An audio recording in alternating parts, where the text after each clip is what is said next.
بيقولوا يا اخوانا ان كان فيه مره سايح بريطاني في مصر، وواحد شحات قابله قال له لله. الراجل ما فهمش، ولما سأل ايه معناه بيقول له ان الراجل ده عايز حاجه فاداله، لازم تديله. فالراجل فعلا اداله مبلغ كبير من المال. الاحتياج يا اخوانا، المصداقيه في الاحتياج، معنى ان حد يقول لك عايز معناه فعلا يكون محتاج، مش ان الشحاته حيله. في ناس بتمتهن مهنه الشحاته حيله، لكن الاحتياج اصبح ملازم لمصر، ملازم للاسر المصريه. النهارده يا اخوانا لسه في مسلسل طحن المواطن. المواطن النهارده مش قادر يكفي التزاماته.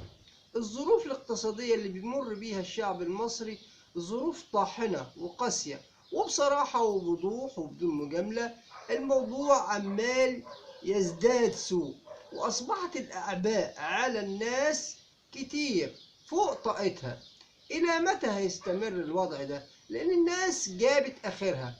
ولو حضراتكم شايفين فيه ضوء أو فيه أمل في اللي احنا عايشينه، يا ريت حضراتكم تكتبوا لي في التعليقات أو الكومنتات تحت الفيديو. حضراتكم النهاردة مفيش اتنين حضراتكم يقعدوا إلا الثالث، وهو ارتفاع الأسعار وعدم قدرة الناس على توفير احتياجاتها الأساسية، إلا ما يكون الطرف الثالث. وكذلك الأمر مفيش مجلس النهاردة يخلو من الحديث عن الارتفاع الغريب في الأسعار وعدم قدرة الناس على تلبية احتياجاتها الأساسية.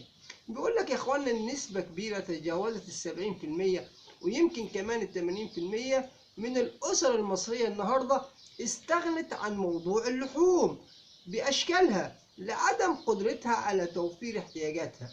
الصحة مهمة للإنسان، ومعنى يكون عندك صحة لازم تتغذى بشكل كويس. والنهاردة موضوع الغذاء موضوع مهم جدا. قلة التغذية وتعرضك لعدم التغذية بشكل صحي ممكن يعرضك ويعرض أطفالك لأمراض كتيرة، وتبقى عرضة لأي فيروس بسيط يصيبك بالمرض ويخليك تنام وتبقى طريح الفراش.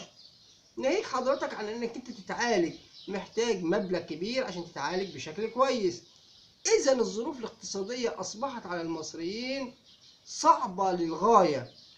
واذا كان عندنا مخزون من التحمل، ابتدى المخزون ده ينفذ، ابتدى رصيدنا من التحمل نفقده، ما عادش عندنا رصيد نتحمل اكتر من كده. وشايفين ان احنا في نفق مظلم، ان حد يطلع عليك ويكذب عليك ويقول لك ان المستقبل هيكون افضل وان الحياة هتتغير.